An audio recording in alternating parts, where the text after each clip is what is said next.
ఈ గుడిని స్థాపించింది మన వాల్మీకి మహర్షి. ఎలాగంటే ఈ గుడికి ఒక చరిత్ర ఉందన్నమాట.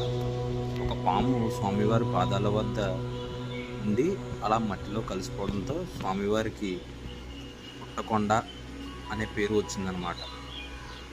ఆ వాల్మీకి ఆ పుట్టని ఏమాత్రం చెడగొట్టకుండా మన స్వామివారి విగ్రహాన్ని స్థాపించారు. దీనికి వాస్తవ్యరాజులు పెద్దాపురంలో పరిపాలించేవారు. వాళ్ళు ఈ గుడిని అభివృద్ధి చేయడానికి ఎంతో కష్టపడ్డారు.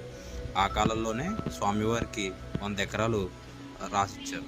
ఈ గుడి మెయింటెనెన్స్ అంతా కూడా ఆ 100 ఎకరాల్లోంచే జరుగుతుందన్నమాట. మరియు ఇందులో పనిచేసే వాళ్ళకి శాఖల వాళ్ళకి 15 ఎకరాలు, సన్నాయి వాళ్ళకి 15 ఎకరాలు, అలా పనిచేసే వాళ్ళకి 15 ఎకరాలు ఇచ్చు తరతరాలు కూడా స్వామివారికి సేవ చేయాలని ఆ కాలంలో రాజులు నిర్ణయించి పెట్టాడనమాట.